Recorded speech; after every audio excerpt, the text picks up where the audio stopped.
Good morning and welcome. My name is Phil Ford. I'm the school superintendent here in Warwick, here today for the Zoom meeting for the Career and Tech Center.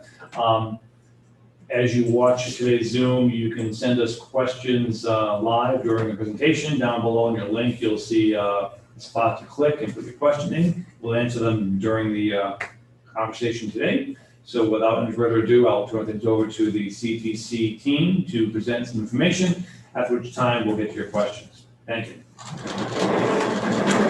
I'd like to welcome parents, students, faculty members, community members to the Warwick Area Career and Technical Center orientation informational meeting. Just want to be able to go through a couple things today. First of all, my name is Tim Kane. I was the former assistant principal at Tollgate High School. I was appointed last night to be the director of the Warwick Area Career and Technical Center. So I'd like to welcome you all officially. One of the first things I'd like to go over today are Chromebook repair procedures. Broken Chromebooks will be dropped off Tuesdays and Wednesdays between the hours of 8 a.m. and 10:30 p.m. All Chromebooks with the charger must be packaged in a plastic bag, including the student's first and last name, the student ID, a brief description of what is wrong with the Chromebook, and a valid phone number and email address for contact when the Chromebook is repaired. Drop off and pickup will be the main entrance of Pilgrim. Turnaround time for repair could be 2 weeks or more due to the disinfection process. Parents and guardians will receive an email and or phone call confirming that the Chromebook has been repaired at a day and time schedule that they can pick that up.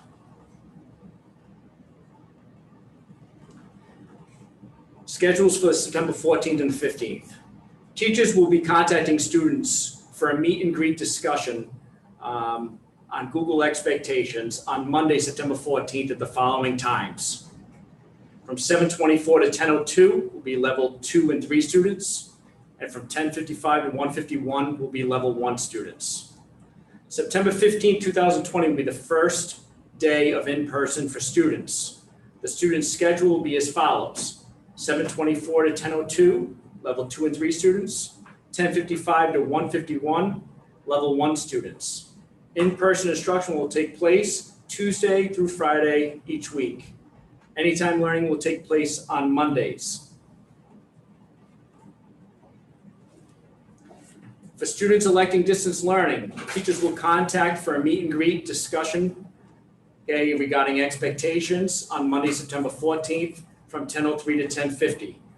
All Google Meet for students participating in distance learning will be Tuesday and Thursday at the following time, 10:03 to 10:50.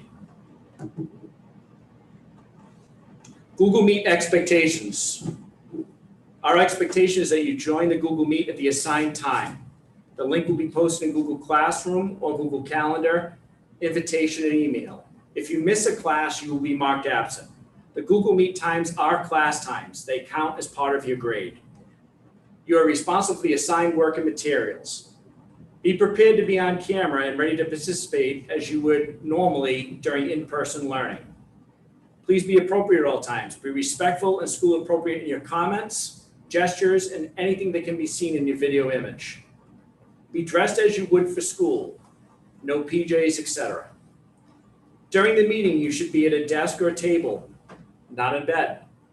Mute the microphone when you are not speaking. Only one person speaks at a time.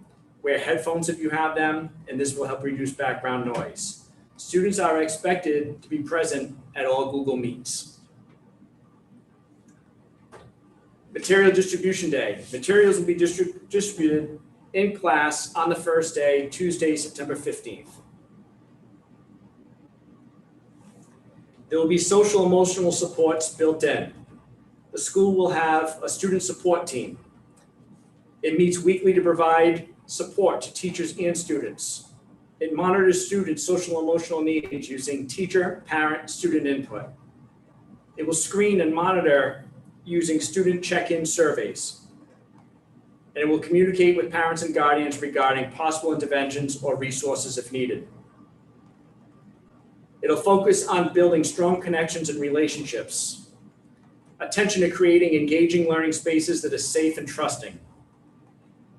And also offer counseling services available with district psychologists, social workers, school counselors, student assistance counselors as needed. Protocols. Class and school protocols will be reviewed during the September 14th Google Meet.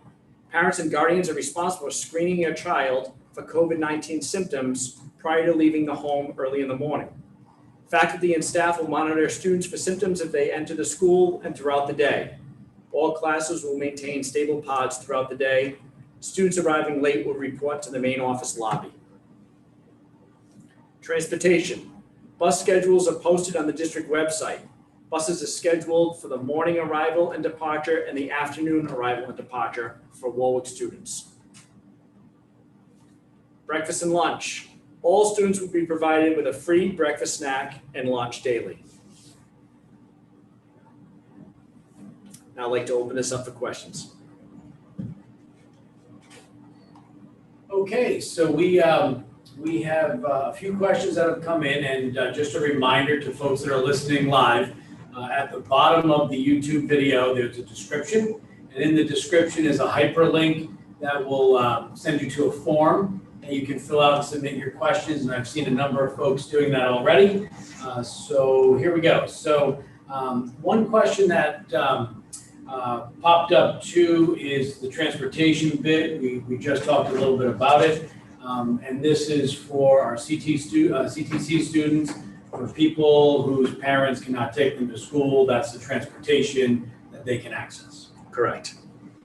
And along the same lines, Mr. Taylor, if I may, yes, just want to make clear, the bus department is going to be releasing the schedule to the website, the school department's warwickpublicschools.org website, Friday morning, 8 a.m. and along the same lines was a question with transportation. Will the transportation be provided for out-of-district students? How does that piece work for out-of-district students coming to the CTC program? Out-of-district students will be utilizing statewide transportation. They'll have to provide statewide transportation with the schedule. We'll confirm the schedule. Ride statewide transportation will support the students. When they're within a transportation zone identified by RIDE. Okay, and having to do with lunches, will the afternoon students be having their lunch in the classroom? Yes, all students will be having their lunch in the classrooms. And another question that follows up a little bit about breakfast and lunch. Breakfast will be eaten in the classroom as well, lunch and breakfast. Correct. Students in the afternoon session will give them the opportunity to pick up their breakfast for the morning. A couple programmatic questions. Where do the Cisco students go if they are late? Okay, do they go to Drum Rock directly or the current tech? How do late check-ins occur? The late check-ins for Cisco and the Child Development Program will go to the main office area of the Career Center.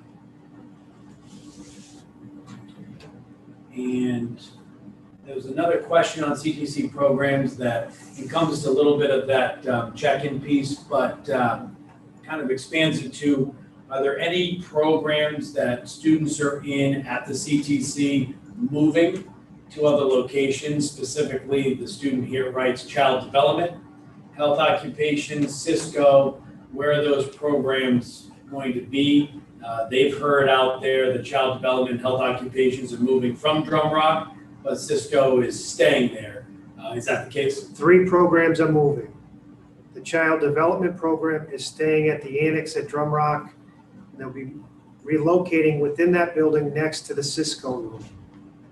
The Health Occupation Program at the CTE Annex will be moving to the main building, the main Career Center building, and they'll be on the top floor, the same floor as the main office. And the third program moving will be the Aviation Program. That will be moving within the main Career Center building from the bottom floor to the top floor. Additional information on the moves will be provided on Monday, September 14th during the Google Meet scheduled for each program teacher. Okay. And just a clarification on your schedule that you presented, Students are now dismissed from classes at 10:02 on the 15th, not at 9:43. The schedule for the Career Center will remain the same as it is daily and contractually over the past 22 years. And CAD is in the same room as last year. Yes,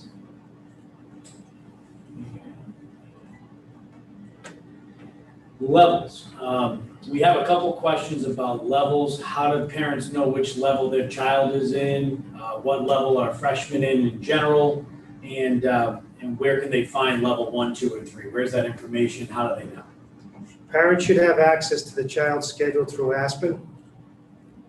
Also, freshmen that are participating in the exploratory program will be receiving information on a Google Meet on September 14th, I believe.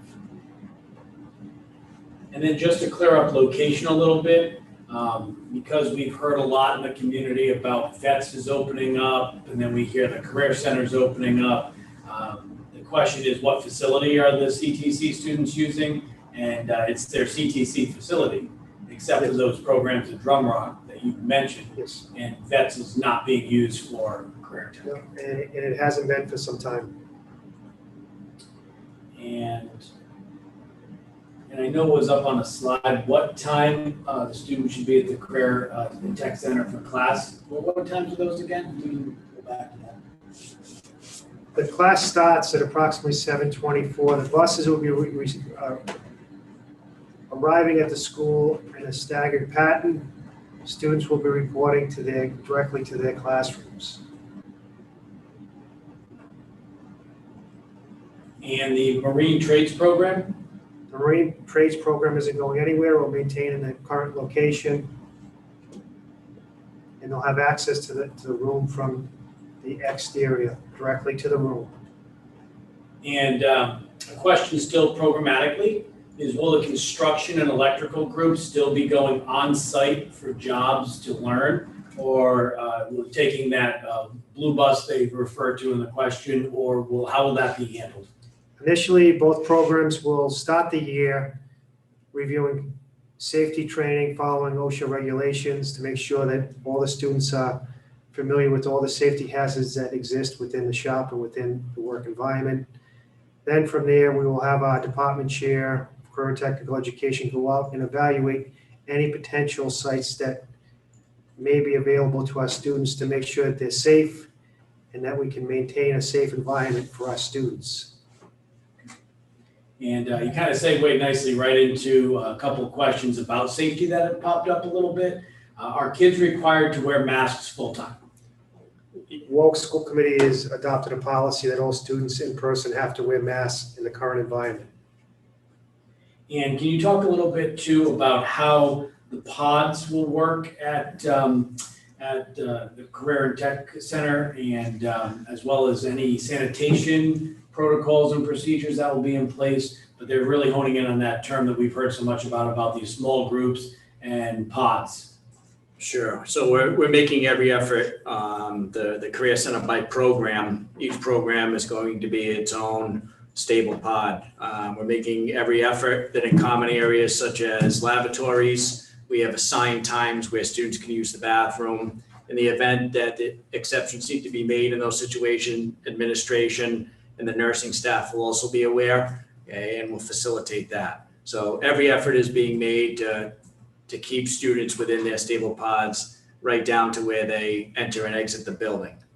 Okay, with regards to cleaning, we're going to follow Department of Health guidelines and work with the maintenance staff in the building as well as central administration as things change. Please note by the guidelines, we do not have to maintain stable pods for high school programs. However, by the nature of the building, it only makes sense. It's a natural fit and it's the safest environment for the students.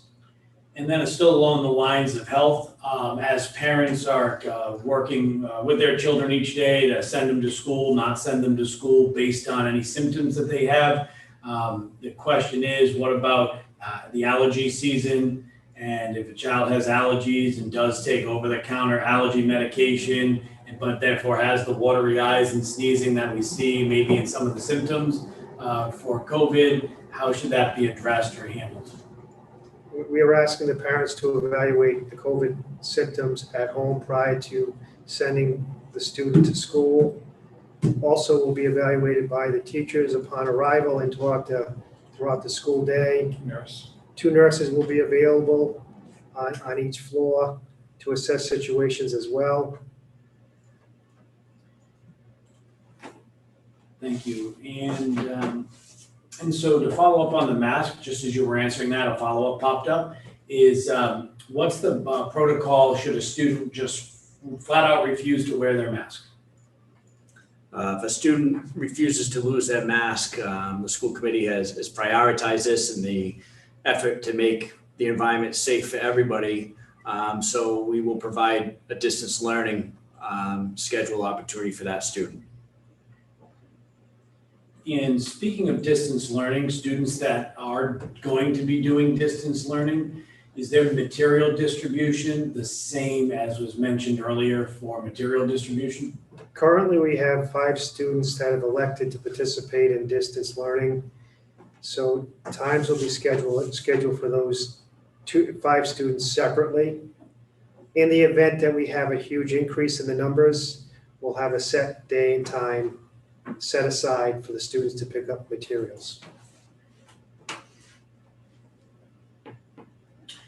And another food service question, to loop back to that, are students still able to bring their own lunch and their own snack to the program, or is everything being issued? They're going to be given the opportunity. We're going to take a count on how many students would like to take advantage of the bag lunch to limit food waste. But students are given the opportunity to bring their own lunch if they like.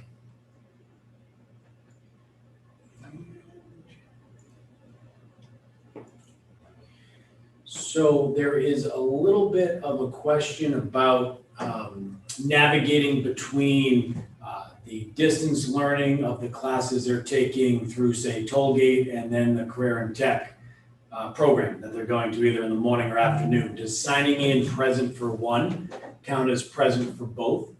Or do they have to sign in separately for attendance purposes for schools? No, teachers have been instructed to take attendance for every classroom period, as attendance is going to be mandated for the programs as well as the classes they attend at their respective high school.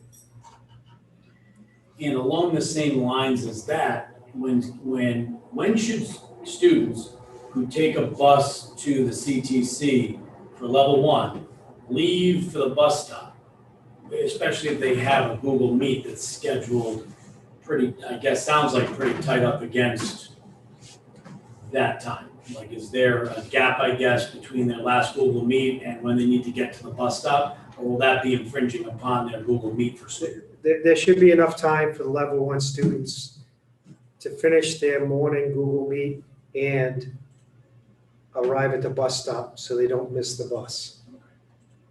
And that actually popped up from a couple of different people too, so that was definitely a question out there.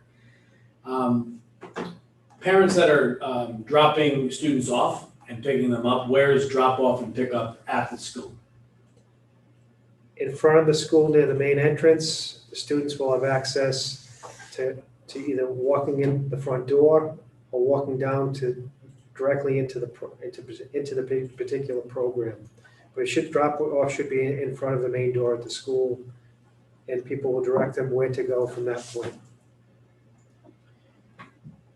It's also the opportunity, if there's congestion with buses, to come into the student lot area and walk up the Tollgate Titan stairs and enter through that venue as well.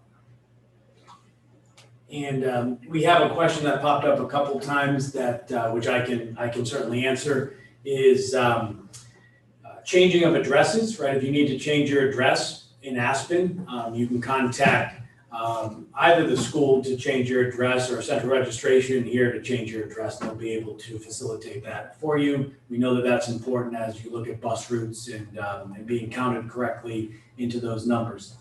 Also, we had a question that popped up, and I think one of the slides mentioned Chromebook drop-off and repairs at Pilgrim. That was a mistake. We'll change that in the slide. So I apologize for that. And, but the drop-off pickup for Chromebook repairs will be at the CTC.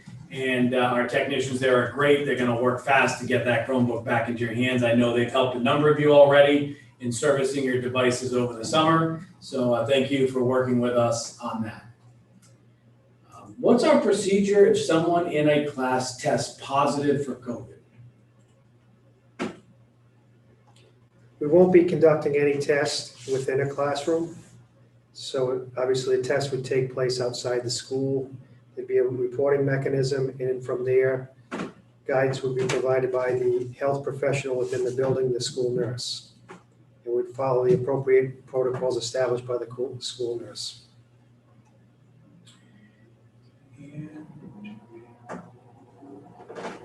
And back to Chromebook, somebody dropped it off at the toll gate drop off.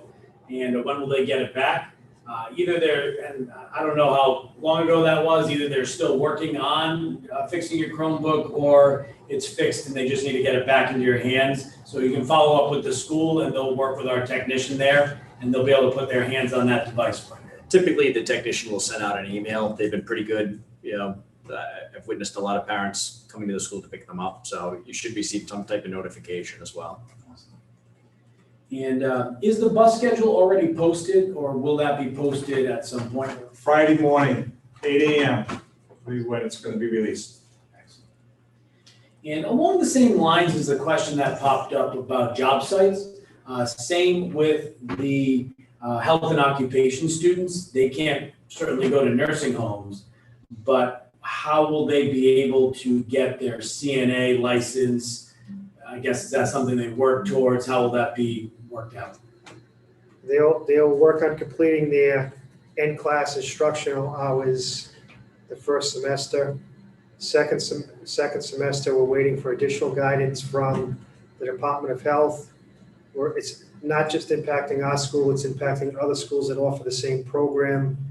On the 24th, I believe there's a meeting of the CT Board and Trust, and that's been requested to be put on the agenda so the Department of Education can help support programs such as ours at the state level to make appropriate accommodations to support the students in achieving their credentials. And when you mention the statewide transportation for out-of-district students, the question is, what does that look like? What does state transportation mean, especially if they're not used to that before? Where do they find information on that? How does it work? For students participating in CT programs throughout the state, there's statewide transportation provided. If they have a particular question concerning statewide transportation, please call the school. We can put you in contact with the appropriate person from RIDE to make sure transportation is scheduled to support your student. And the number at the school is 734-3150. And you had mentioned the material distribution. Was the date today for material distribution? What was the date and time again? On the first in-person day, 15th. And for new students to the CTC, what is their ninth grade orientation, introduction? What can they expect as that first day of welcome? What's that gonna look like? I think they can expect to meet their teacher. I think they should make it a practice to check their emails so they can get the appropriate Google Meet code. Teacher at that point will set expectations, explain the program to them, and discuss such things or reinforce such things as the mask wearing, the social distancing, so on and so forth. There'll be an opportunity for students also to ask questions. And then the students are in, as I believe you said, Tuesday through Friday. Correct. And on Mondays, that is still a school day with expectations. They're gonna meet. Are they doing any work on Mondays? The exploratory programs will be meeting on Mondays, the ninth grade students. And there'll also be virtual anytime learning for students who are completing, work within their high school program or CTC assignment. And teachers, are they available to assist on the Mondays? Yes.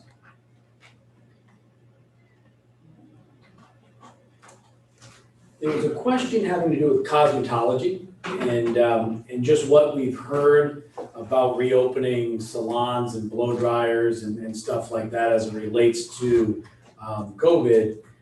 Is the cosmetology center impacted at all? Is that program with the use of blow dryers and any things that they use in that program? The program will be following all the regulations established by the Department of Health and any new regulations that apply during the COVID situation.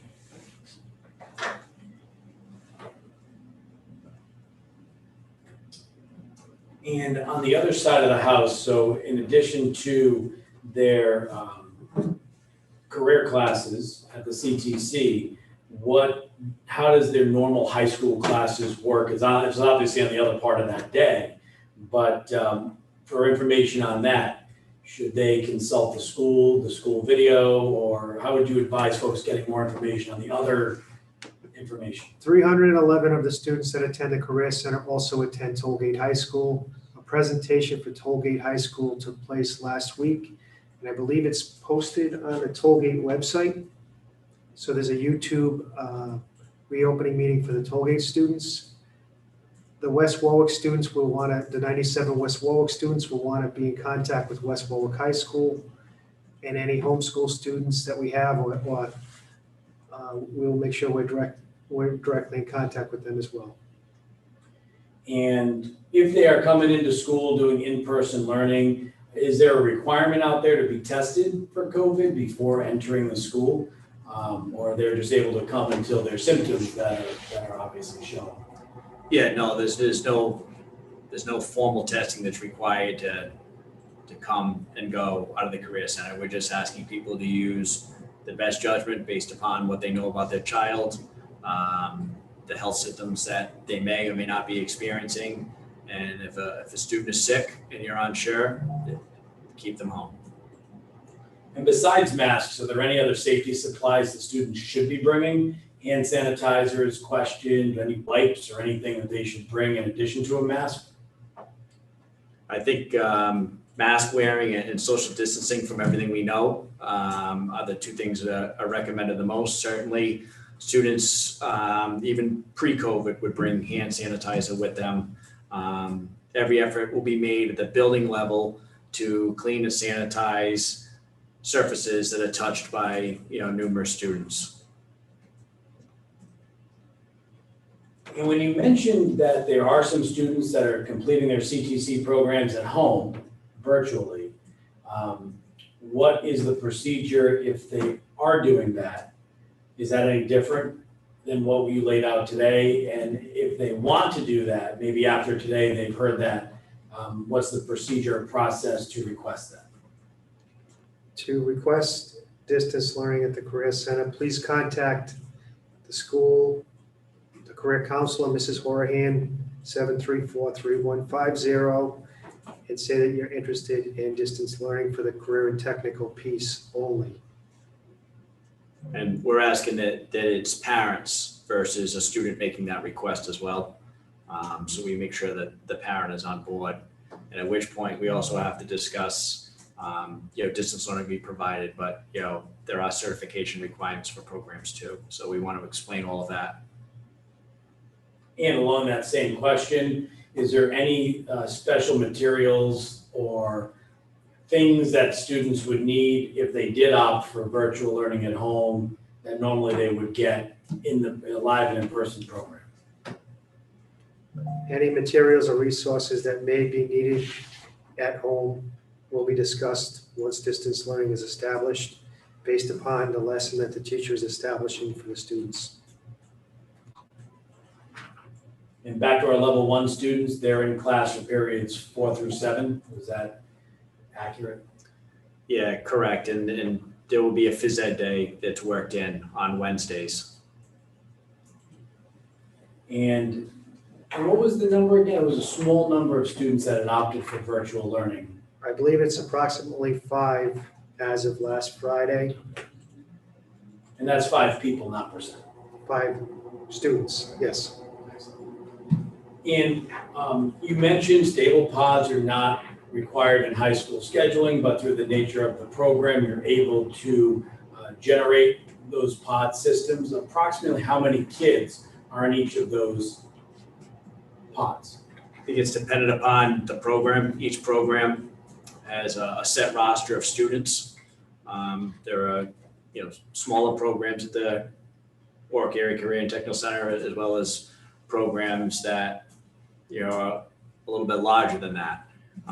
That being said, if there's a program that has 7 students versus 25 students, there are multiple teachers in a room in the larger class to help facilitate, creating some distance in there and differentiating the instruction. And you mentioned a little bit about the requirements for certain licensure programs. Cosmetology program will still have the opportunity to acquire those hours they need for licensing. The students didn't have any difficulty acquiring the hours last March through June. Those hours had accrued based upon the lessons that the teachers were being providing the students with. So at this time, there are no barriers. And a couple more questions just about Aspen in general. If there's any issues logging into Aspen, if your account's deactivated, if you're having any concerns with Aspen, is there somebody at the school that I know in the high school and middle school, we have folks in there that can help directly. Is there somebody that takes care of Aspen on the school side, or is it the district side? District side. Okay, so if that's the case, then please do not hesitate to send us an email to the technology department. We'll be happy to help you with your credentials for Aspen should you have any issues logging into your account. Just scanning the questions now. We did get a number of questions, so thank you. A lot of students, it looks like we're asking a lot of these questions, so definitely a shout out to the students for really thoughtful questions and really joining us today for the presentation. And hopefully you were able to get some good information. And if you have any more questions or if you need any more information, you can reach out to your team over at the CTC, and they'll be able to help you with anything that you need to get rolling. So that's all we have. If any questions pop up after this presentation, we still have them and we'll be able to follow up with you. And thanks again. Thanks for taking the time today. And we appreciate it. Thank you.